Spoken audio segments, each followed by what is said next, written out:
सबसे पहले हमारी वर्कशीट में लिखा है, dear students, Ram is studying in class 8. He likes to play with numbers. One day he played a game with numbers. He took a number 4. He divide the number by 2 and obtain the number 2. ठीक है, तो राम ने एक number लिया 4. उस 4 number को उसने 2 से डिवाइड किया. ठीक, तो उसे क्या मिला? उसे नंबर मिला 2.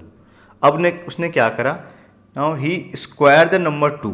उसने इसका स्क्वायर कर दिया. तो हमें पता है कि 2 का जो स्क्वायर होता है वो कितना आता है? 4 आता है. स्क्वायर होने का मतलब क्या है? उस नंबर को उसी से ही मल्टीप्लाई करिए तो जो नंबर मिलेगा वो उसका स्क्वायर है. ठीक है, तो 4 हमारा स्क्वायर है और 2 जो है वो क्या है? इसका स्क्वायर रूट है. First time he add 1 to the number. अब उसने क्या करा? उस नंबर में 4 में 1 ऐड कर दिया. उसे क्या मिला? 5 मिला. ठीक, and second time he subtract 1 and got number 3. और नेक्स्ट टाइम उसने क्या करा? 4 में से 1 माइनस कर दिया, उसको मिला नेक्स्ट नंबर 3. ठीक, he found that the sum of the square of 2 numbers 3 and 4 is equal to the square of third number.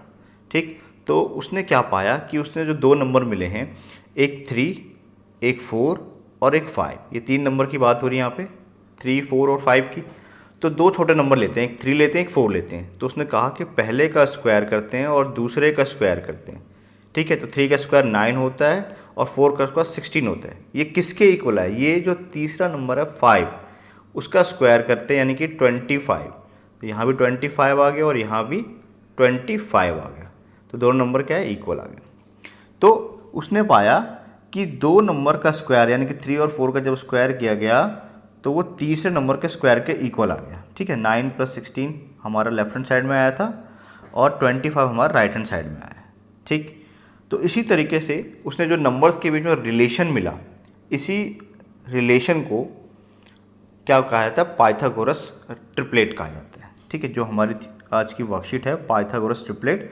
तो 3 नंबर्स हैं की बात होगी. 3 नंबर्स में 2 नंबर का जो स्क्वायर होगा वो थर्ड वाले नंबर के स्क्वायर के इक्वल होगा. तो यही चीज़ यहाँ पे लिखी हुई है, square of a number is equal to the sum of the square of other 2 number. यानी कि एक नंबर का स्क्वायर जो है वो इक्वल है sum of square of other 2 numbers, बाकी 2 नंबर्स के स्क्वायर के. ठीक है, तो ये जो रिलेशन है इसी को पाइथागोरस ट्रिपलेट कहा जाता है. और ये जो है पाइथागोरस नाम के एक मैथमेटिशियन थे, उन्हीं के नाम पे इसको पाइथागोरस ट्रिपलेट रखा गया है. ठीक, आगे देखते हैं. अब पाइथागोरस ट्रिपलेट निकालने के हम 2 केसेस देखते हैं. सबसे पहला केस देखते हैं, केस 1. जब हमारे पास इवन नंबर होगा तो हम किस तरीके से पाइथागोरस ट्रिपलेट निकालेंगे. तो जैसे फॉर एग्जांपल के लिए हमने नंबर लिया 8. ठीक, तो पहले क्या करना है? सबसे पहले उस नंबर का हाफ करना है. ठीक, हाफ करने का मतलब है 2 से डिवाइड करना. जैसे हमने 8 नंबर लिया, उसको हमने 2 से डिवाइड किया तो हमें क्या मिला? 4 मिल गया. ठीक, अब क्या करना है? जो भी नंबर मिलेगा उसका स्क्वायर करना है. तो हमने 4 का स्क्वायर कर दिया तो हमें क्या मिला? 16 मिला. नेक्स्ट स्टेप में हमें क्या करना है? उस नंबर में +1 करना है. तो 16 में हमने +1 कर दिया तो हमें क्या मिला? 17. और नेक्स्ट स्टेप है हमारा माइनस का 1. तो 16 माइनस का 1 किया तो हमें मिला 15. तो हमारे पास देखिए 3 नंबर आए. सबसे पहले हमने जो नंबर लिया था वो 8 लिया था. ठीक, और लास्ट में जो 2 नंबर आए 15 और 17. तो ये जो हमें 3 नंबर्स मिले हैं इनके बीच में एक रिलेशन होता है. रिलेशन क्या है कि 2 छोटे नंबर 8 का स्क्वायर और 15 का स्क्वायर वो इक्वल आता है 17 के स्क्वायर के लिए. ठीक है, तो 8 का स्क्वायर का मतलब है 8 को 8 से मल्टीप्लाई करेंगे, कितना आएगा? 64. 15 का स्क्वायर का मतलब है 15 को 15 से मल्टीप्लाई करेंगे, कितना आएगा? 225. और 17 का स्क्वायर कितना होता है? 289. तो देखिए 64 और 225 को अगर ऐड करें तो 982. यहाँ भी कितना आ गया? 289 इक्वल टू 289 आ गया. ठीक, तो हमें याद रखना है सबसे पहले एक नंबर लेना है. ठीक, उस नंबर का हमें हाफ करना है, ये पहला स्टेप है हमारा. दूसरे स्टेप में हमें उसका स्क्वायर करना है. तीसरे स्टेप में हमें एक नंबर ऐड करना है और चौथे स्टेप में एक नंबर माइनस करना है. तो जो हमने नंबर लिया वो हमारा फर्स्ट नंबर होगा. हमने +1 किया, ये हमारा सेकंड नंबर होगा, और एक हमने माइनस किया, ये हमारे थर्ड नंबर होगा। तो इस तरीके से पाइथागोरस ट्रिपलेट के लिए हमें 3 नंबर मिल जाएंगे। ठीक, ये हमने कब करना यूज़ करना है, जब इवन नंबर की बात हो रही है। ठीक, अब हम केस 2 देखते हैं। केस 2 में हम ओड नंबर से का निकालना सीखते हैं। ठीक है, ओड नंबर का हम किस तरह से निकालते हैं, तो सबसे पहले हमने एक नंबर लिया जैसे 9। ठीक है, एक हमने नंबर लिया, हमारा नंबर सपोज कीजिए 9 है। अब हम क्या करेंगे, उसका स्क्वायर करेंगे। ठीक है, तो 9 का स्क्वायर कितना होता है, 9 × 9 यानी कि 81 आ गया।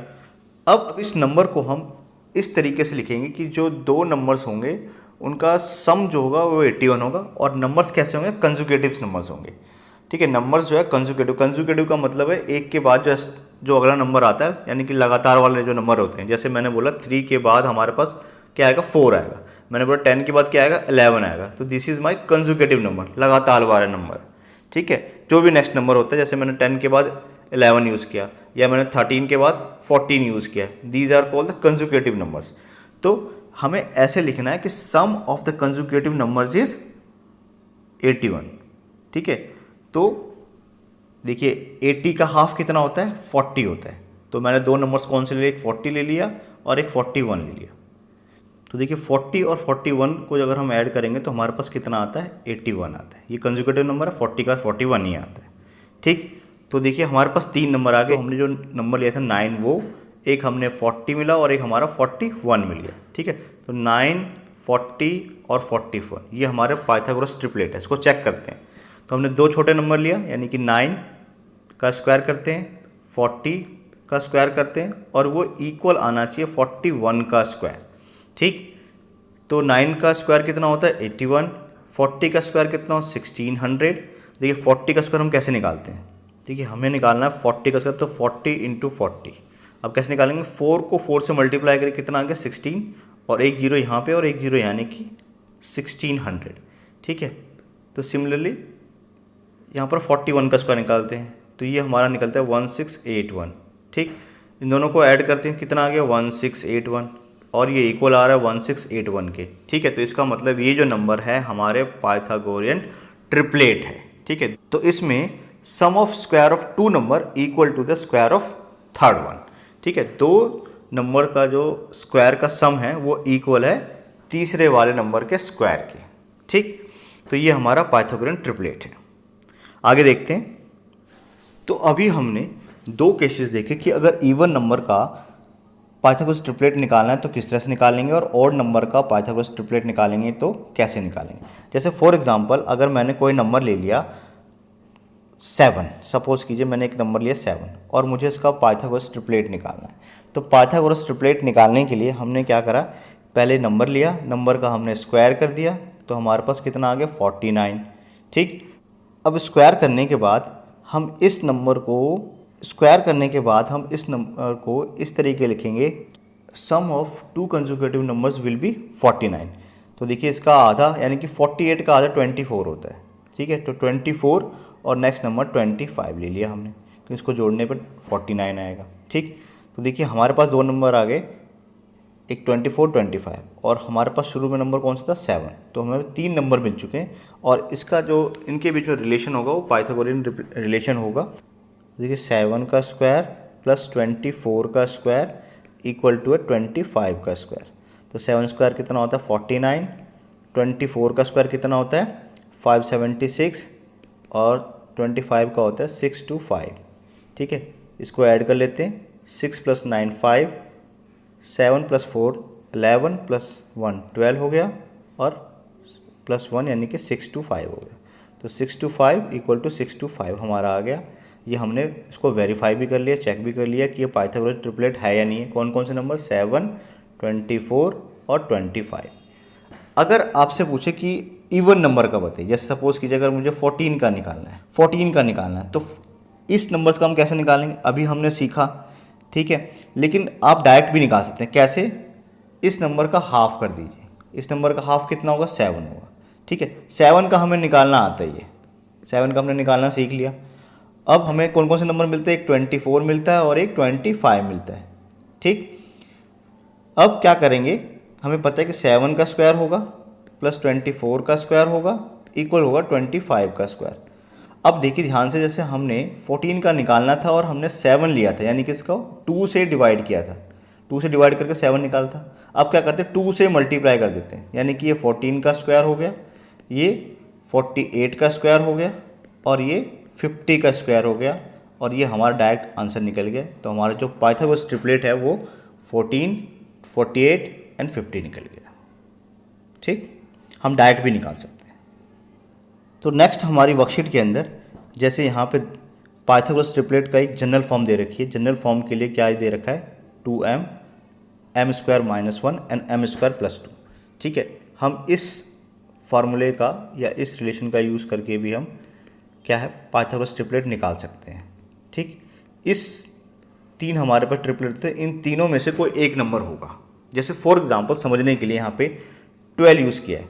अब वो 12 पहला वाला नंबर है या दूसरा वाला नंबर है या तीसरा नंबर है, उसको कैसे पता लगाए, इसके लिए हमें तीनों चेक करने पड़ेंगे। सपोज कीजिए मैं सबसे पहले इससे चेक करता हूँ, m स्क्वायर प्लस 1 से। ठीक है, अगर मैं m स्क्वायर प्लस 1 यूज़ करता हूँ कि मैं मानता हूँ कि ये तीसरा नंबर ही होगा, इक्वल 12 लिखेंगे, तो m स्क्वायर इक्वल टू क्या होगा 12 और ये प्लस का 1 जाके माइनस का 1 हो गया, तो m स्क्वायर इक्वल टू क्या हो गया 11 निकल गया। अब 11 का मैं स्क्वायर रूट कैसे निकालूँ, नहीं निकाल सकता, तो इसका मतलब ये वाला तीसरा नंबर तो ये नहीं है।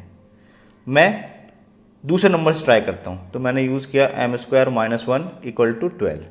अब ये हो गया m स्क्वायर इक्वल टू 12, ये माइनस 1 उससे जाके प्लस का 1 हो गया, तो m स्क्वायर इक्वल टू 13। अब m जो है तो 13 का भी स्क्वायर रूट नहीं पता, तो ये नंबर भी सेकंड नहीं है। क्या पता ये मेरा पहला नंबर हो, कैसे चेक करूँगा, 2m equal to 12, m equal to कितना हो गया 12/2 यानी कि 6। यस, यहाँ से वैल्यू निकल गई मुझे, मेरे पास m की जो वैल्यू इंटीजर आनी चाहिए। ठीक है, तो मेरे पास m की वैल्यू निकल गई 6, तो मैं बाकी वैल्यू निकाल सकता हूँ कैसे, इसका यूज़ करके। तो देखिए ध्यान से, जैसे मेरे पास नेक्स्ट नंबर है m स्क्वायर माइनस 1, तो यानी कि 6 का स्क्वायर माइनस का 1, 36 माइनस 1 कितना आ गया 35। ये मेरा नेक्स्ट ट्रिपलेट का नंबर निकल गया। फिर लेते हैं लास्ट वाला नंबर, कौन सा है m स्क्वायर प्लस का 1, तो m हमारा 6 निकला है, 6 का स्क्वायर प्लस 1, तो 36 प्लस 1 37। ठीक है, तो हमारा जो नंबर है क्या दे रखा था, सबसे पहले 12 हमने यूज़ किया था हमारा नंबर जो है। ठीक, तो एक तो हमारा हो जाएगा 12, एक हो जाएगा हमारा 35 और एक हो जाएगा हमारा 37। तो इस तरीके से हमने पाइथागोरस ट्रिपलेट निकाल दिया, इसको हम चेक भी कर सकते हैं। ठीक हो गया। अब फर्स्ट क्वेश्चन है, find a Pythagorean triplet whose one member is. तो देखिए हमें पता है कि हमारे पास मेंबर्स निकालने के लिए क्या रिलेशन होता है, एक तो 2m, दूसरा है m स्क्वायर माइनस 1 और एक है हमारे पास m स्क्वायर प्लस का 1। ठीक, तो देखिए इवन नंबर है, तो इवन नंबर्स के लिए हम क्या कर सकते हैं, डायरेक्ट 2m का यूज़ करते हैं, तो 2m इक्वल टू 10। ठीक है, आप ये यूज़ करें, ये यूज़ करें, कोई सा भी यूज़ कर सकते हैं, क्योंकि वो कोई सा भी मेंबर हो सकता है, फर्स्ट नंबर वाला भी हो सकता है, सेकंड वाला भी हो सकता है, थर्ड वाला भी हो सकता है, जिससे निकल जाए आसानी से उसको यूज़ करें। तो मैं यहाँ पे 2m यूज़ करता हूँ, तो m की वैल्यू क्या आ जाएगी 10/2 यानी कि 5 आ गई। ठीक, तो मैंने जो यूज़ किया है वो 10 यूज़ किया है एक मेंबर, बाकी 2 मेंबर निकालता हूँ। तो ये सेकंड मेंबर निकालने के लिए मैं क्या यूज़ करूँगा, m स्क्वायर माइनस का 1, m की वैल्यू मेरी 5 आई, 5 स्क्वायर माइनस 1, 5 का स्क्वायर कितना होता है 25 और ये माइनस 1 यानी कि सेकंड मेंबर निकल गया मेरा 24। थर्ड मेंबर निकालता हूँ, वो है मेरा m स्क्वायर प्लस का 1, तो m के बदले यूज़ करता हूँ 5 का स्क्वायर प्लस का 1 यानी कि 25 प्लस 1 कितना हो गया 26। तो हमारे मेंबर्स कौन कौन से हो गए, एक हो गया हमारा 10, एक हो गया हमारा 24 और एक हो गया मेरा 26। सेकंड क्वेश्चन देखते हैं, यहाँ पे हमें 7 का निकालना है। तो 7 हमें एक नंबर लेना है। ठीक है, हमने ओड में सीखा था ओड नंबर का जो हम कैसे निकालते हैं, 7 का स्क्वायर कितना होगा 49। अब 49 को कंसेक्यूटिव नंबर्स की फॉर्म में लिखना है, 2 कंसेक्यूटिव नंबर्स, तो 48 का हाफ हो गया 24 और सेकंड नंबर हो गया हमारा 25। ठीक, तो हमारे पास ऑलरेडी 3 नंबर निकल गए, एक 7 निकल गया, एक 24 निकल गया, एक 25 निकलेगा। ये तो बहुत ही सिंपल क्वेश्चन था। क्वेश्चन नंबर 3, अब देखिए जैसे 16 का निकालना है। ठीक है, तो 16 में भी या तो हम 2m यूज़ करेंगे या m square minus one use करेंगे या m square plus one use करेंगे जिससे निकल जाए। अगर सपोज कीजिए मैं m square plus one use करता हूँ तो मैंने लिखा एम स्क्वायर प्लस का वन इक्वल टू 16, तो एम स्क्वायर इक्वल टू क्या होगा 16 माइनस वन यानी कि 15 आ गया। तो m की वैल्यू तो यहाँ नहीं निकलेगी, ठीक है, नहीं निकलेगी, पॉसिबल नहीं है, तो इसको हम नहीं लेते। मैं अब 2m यूज़ करता हूँ तो मैंने लिखा 2m इक्वल टू 16, तो m की वैल्यू क्या आएगी 16/2 यानी कि 8। तो अब हमारे पास m की वैल्यू आ गई। अब मैं सेकंड मेंबर निकालता हूँ एम स्क्वायर माइनस वन से, तो 8 का स्क्वायर 64 होता है माइनस वन यानी कि निकल गया हमारा 63। और उसी तरीके से अब निकालते हैं एम स्क्वायर प्लस वन से, तो एम स्क्वायर प्लस का वन यानी कि 64 प्लस का वन हमारा निकल गया 65। तो हमारे पाइथागोरस ट्रिपलेट क्या हो गए, एक हमने 16 यूज़ किया है, एक हमने 63 और एक हमारा 65। ये हमारे पाइथागोरस ट्रिपलेट निकल गए। ठीक, उसी तरीके से 18 का निकालते हैं। तो फोर्थ पार्ट में 2m एम स्क्वायर प्लस का one and m square minus का वन। ठीक है, तो मैं 2m यूज़ करता हूँ इक्वल टू 18, क्योंकि यहाँ पे आराम से कट जाएगा ये। ठीक है, तो हमारे पास m की वैल्यू 9 आ गई। अब मैं सेकंड मेंबर निकालता हूँ एम स्क्वायर प्लस वन से, तो 9 का स्क्वायर प्लस का वन 81 प्लस वन 82, ये हमारा सेकंड मेंबर आ गया। नेक्स्ट हमारा एम स्क्वायर माइनस का वन, तो 9 का स्क्वायर होता है 81 माइनस वन यानी कि 80, ये हमारा थर्ड मेंबर आ गया। तो हमारे नंबर्स हो गए 18, 80 और 82। ये क्या हो गया हमारे पाइथागोरस ट्रिपलेट। ठीक, आगे देखते हैं। क्वेश्चन नंबर 2 है check these which given below are Pythagorean triplets. क्या ये पाइथागोरियन ट्रिपलेट है? तो देखिए बहुत सिंपल है। पहला नंबर हमने छोटा ये इसको मान लिया, इसको b मान लिया, इसको c मान लिया। तो हमें पता है कि सबसे छोटा नंबर जो है a का स्क्वायर और उसके बाद b स्क्वायर इक्वल होता है स्क्वायर ऑफ थर्ड नंबर। ठीक, तो 6 का स्क्वायर प्लस 8 का स्क्वायर इक्वल आना चाहिए हमारे पास 10 के स्क्वायर का। तो 6 का स्क्वायर कितना होता है 36, 8 का स्क्वायर होता है 64 और 10 का स्क्वायर होता है 100। तो देखिए ये 100 इक्वल टू 100 आ गया। इट मीन्स ये पाइथागोरस ट्रिपलेट है। ठीक, ओके, सेकंड पार्ट देखते हैं। 9 का स्क्वायर प्लस 12 का स्क्वायर इक्वल टू 15 का स्क्वायर। तो 9 का स्क्वायर 81 होता है, 12 का स्क्वायर 144 होता है और ये होता है 225। इनको ऐड कर लेते हैं, 5, 2 एंड 2 इक्वल टू 225। ये भी आ रहा है, इसका मतलब ये भी हमारा पाइथागोरस ट्रिपलेट है। ठीक है, तीसरा चेक करते हैं। तो 5 का स्क्वायर प्लस 12 का स्क्वायर इक्वल टू आना चाहिए 13 के स्क्वायर के। ये 25 होता है, ये 144 इक्वल टू 169। तो देखिए इनको ऐड करते तो 169 इक्वल टू 169 आ रहा है। इसका मतलब ये भी पाइथागोरस ट्रिपलेट है। नेक्स्ट देखते हैं। 7 का स्क्वायर प्लस 28 का स्क्वायर इक्वल टू 29 का स्क्वायर। तो 7 का स्क्वायर 49 होता है, 28 का स्क्वायर जो है वो होता है हमारा 784 और 29 का होता है 841। 3 एंड 8 ये दोनों इक्वल नहीं आ रहे, इसका मतलब पाइथागोरस ट्रिपलेट नहीं है। ठीक है, तो ये हमारा नहीं निकला। बाकी ये भी है, ये भी है और ये भी है। ये हमारा आंसर आ गया।